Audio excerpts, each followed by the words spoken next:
अब बच्चों स्वरों के प्रकार। अब स्वरों के प्रकार में जैसे कि मैंने कहा था ह्रस्व स्वर।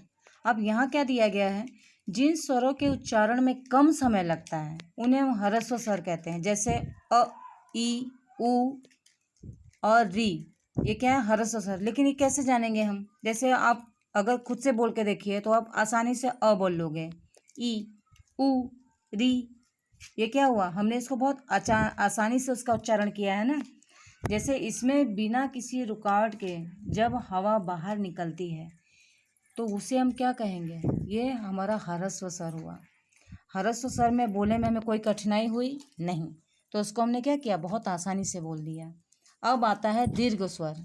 अब दीर्घ स्वर में ध्यान देने की बात है, दीर्घ स्वर में दीर्घ उच्चारण में ह्रस्व की अपेक्षा क्या होगा, थोड़ा सा दुगना समय लगेगा। दुगने को क्यों कह रहे हैं कि हमारी जो शक्ति है वो थोड़ी सी दुगनी खर्च हो जाएगी। जैसे अभी हमने अ बोला, आसानी से बोला। अब क्या मैं बोल रही हूँ, आ, ई और ओ, ये क्या हुआ, इसे बोलने में मुझे थोड़ा सा वक्त लगा ना। तो ये इसमें क्या हुआ, हमें दुगनी शक्ति देनी पड़ती है और उसी के आधार पे हम इसे कहेंगे कि ये दीर्घ स्वर है। अब एक और स्वर आता है बच्चों, जो प्लुप्त स्वर इसे हम कहते हैं। प्लुप्त स्वर में क्या होता है कि इसमें बोलने पर स्वरों की जो स्वर है ना, उसको जैसे तिगुनी शक्ति से बोला जाता है। जैसे हम हमेशा जब आप पूजा करते हैं, प्रार्थना करते हैं, उसमें हम बोलते हैं ना ओम। इसमें देखो, अगर हम लय में इसको लेके चलते हैं तो यहाँ 3 वर्ड है, आपकी किताब में भी दिया गया है ओम। अब ऐसे स्वरों में क्या हुआ है, 3 अंक आते हैं ना, 3 में आ रहा है। जैसे आई, ऊ। आप भाई बहनों में झगड़ा लड़ाई होती है तो उसमें आवाज़ें कुछ इसी प्रकार के निकलती हैं। हाँ बच्चों, तो इसी को प्लुप्त स्वर बोलते हैं। अब हम नीचे आते हैं, स्वरों की मात्राएं। अब ये याद रखने योग्य बात है बच्चों कि स्वर तो हमारे 11 हैं, लेकिन स्वरों की मात्राएं कितनी हैं, सिर्फ 10। क्योंकि अ में कोई मात्रा नहीं लगती, अ में मात्रा नहीं होती है, अ को किसी मात्रा की आवश्यकता नहीं है। आप यहाँ एग्जाम्पल में भी देख सकते हो कि अ में मात्रा नहीं है। जैसे उसके कई शब्द बने, कप, मग, जग, ये सारे वर्डिंग क्या है, अ है, मतलब एक ही स्वर है।